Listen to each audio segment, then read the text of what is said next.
नमस्कार। स्वागत है राजनीति के इस अखाड़े में। मित्रों, एक कहावत है कि जिसका मित्र ऐसा हो उसे दुश्मनों की क्या जरूरत। राहुल गांधी माथा पकड़कर शरद पवार के लिए यही कह रहे होंगे। वह शरद पवार जो राष्ट्रपति पद के चुनाव में विपक्ष के अगुवा बने हुए थे, उनके घर पर ही विपक्ष की सारी मीटिंगें हुआ करती थी। वह खुद भी मीटिंगें बुलाया करते थे। अब विपक्ष के सारे मुद्दों की एक एक करके हवा निकालने में लगे हुए हैं। कुछ मुद्दों पर उन्होंने खुद मोर्चा संभाल लिया है, तो कुछ मुद्दे अपने भतीजे अजीत पवार को थमा दिए हैं। पहले उन्होंने राहुल गांधी के वीर सावरकर के मुद्दे की हवा निकाली थी। फिर उन्होंने एनडीटीवी को इंटरव्यू देकर राहुल गांधी के दूसरे सबसे बड़े अडानी मुद्दे की हवा निकाली, जिस पर विपक्ष में जंग छिड़ गई है। कांग्रेस ने उन्हें अडानी का मित्र बताना शुरू कर दिया है। एनडीटीवी को दिए उस इंटरव्यू की चर्चा अभी थमी नहीं थी कि अब उन्होंने प्रधानमंत्री नरेंद्र मोदी की डिग्री वाली मुहिम की हवा निकालनी शुरू कर दी है। हालांकि यह आम आदमी पार्टी का मुद्दा है, लेकिन कांग्रेस के कई नेता प्रवक्ता तो सारे के सारे टीवी चैनलों पर इस मुद्दे के पक्ष में अपने बयान दे रहे हैं, अपनी दलीलें दे रहे हैं। रविवार को ही आम आदमी पार्टी ने देश भर में डिग्री दिखाओ मुहिम चलाने का ऐलान किया और रविवार को ही शरद पवार ने इस मुद्दे को बेकार का मुद्दा बताकर हवा निकाल दी। हालांकि नरेंद्र मोदी अपनी डिग्री दिखा चुके हैं। जब 2015-16 में यह मामला केजरीवाल ने उठाया था, तब अमित शाह भाजपा के अध्यक्ष थे। अमित शाह ने एक प्रेस कॉन्फ्रेंस में वह डिग्री दिखाई थी और उनके साथ अरुण जेटली भी बैठे थे। एक डिग्री दिल्ली यूनिवर्सिटी की अरुण जेटली के हाथ में थी और गुजरात यूनिवर्सिटी की जो पोस्ट ग्रेजुएशन की डिग्री है वो अमित शाह के हाथ में थी। लेकिन केजरीवाल ने उसे फर्जी बताया है। क्योंकि फर्जी बताया तो उन्होंने आरटीआई लगाई कि वो डिग्री हमें दिखाई जाए, हमें दी जाए, हम देखेंगे, जांचेंगे। उन्होंने सूचना आयोग के माध्यम से गुजरात यूनिवर्सिटी से मोदी की डिग्री दिखाने को कहा था, लेकिन गुजरात यूनिवर्सिटी गुजरात हाईकोर्ट चली गई, जिसने सूचना आयोग, यूनिवर्सिटी और हाईकोर्ट का समय बर्बाद करने पर केजरीवाल पर 25,000 रुपए का जुर्माना लगा दिया। जब से उन पर मोदी की डिग्री मांगने के लिए जुर्माना लगा है, केजरीवाल चिढ़े हुए हैं और उन्होंने इसी को ही एक बड़ा राजनीतिक मुद्दा बनाने का ठान लिया है। वह खुद भी प्रेस कॉन्फ्रेंस 2-3 बार कर चुके हैं। उनके प्रवक्ता भी कई बार प्रेस कॉन्फ्रेंस कर चुके हैं। संजय सिंह भी 2-3 बार इस मुद्दे को उठा रहे हैं। उनकी पार्टी ने देश भर में डिग्री दिखाओ अभियान शुरू कर दिया है।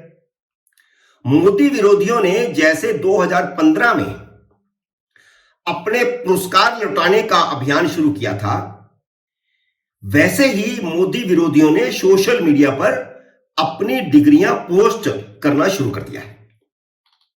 शाहरुख खान, जिन्हें भारत में रहने से डर लगता था, उनसे किसी ने उनकी डिग्री पूछी नहीं, फिर भी मोदी विरोध के लिए उन्होंने अपनी डिग्री पोस्ट कर दी। लेकिन भाजपा को इसका काउंटर करने की जरूरत ही नहीं पड़ी।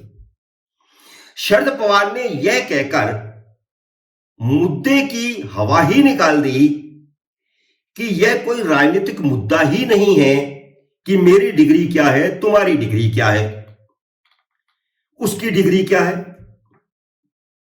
देश के सामने डिग्री नहीं, बेरोजगारी, कानून व्यवस्था और महंगाई बड़े मुद्दे हैं।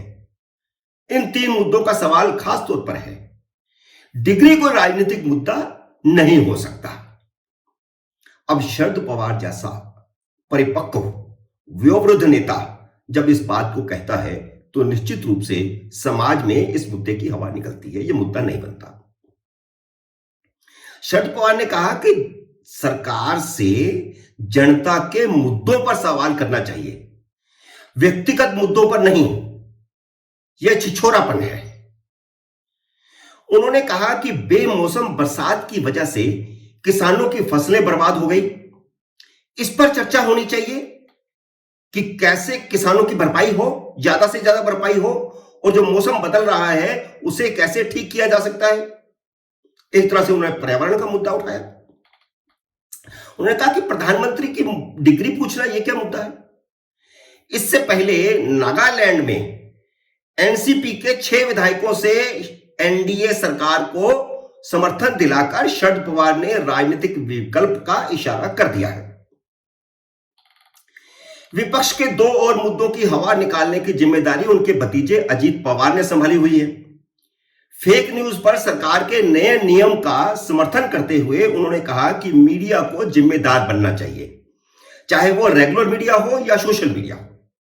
हालांकि यह बात उन्होंने उनके बारे में मीडिया में चलाई गई एक झूठी खबर के संदर्भ में कही है, लेकिन अपनी खबर को आधार बनाकर उन्होंने सरकार के फैसले का समर्थन कर दिया। राहुल गांधी और केजरीवाल से लेकर सारा मोदी विरोधी मीडिया भी सरकार के इस फैसले के खिलाफ अभियान चलाए हुए हैं।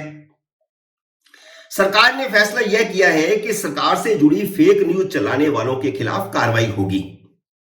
अजीत पवार ने कहा कि बिना किसी सत्यापन के गलत खबरें चलाना सही नहीं है।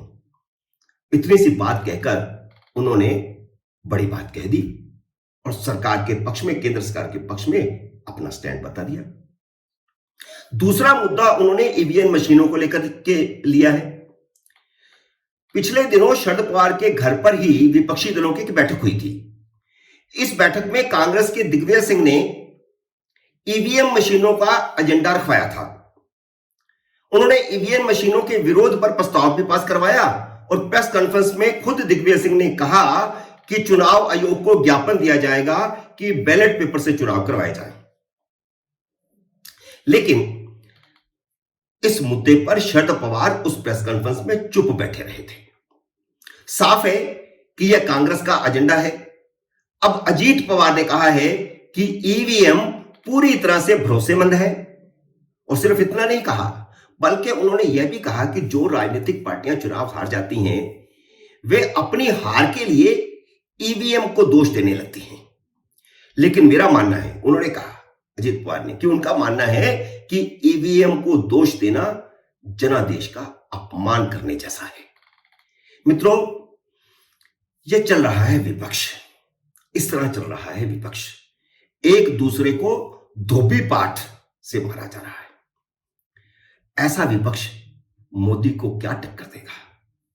मित्रों, उम्मीद है मेरा यह विश्लेषण आपको पसंद आया होगा।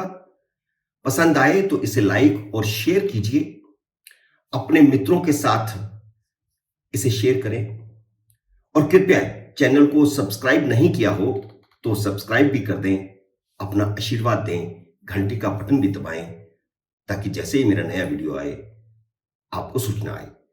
अगले वीडियो में फिर मिलते हैं जल्द ही। तब तक नमस्कार।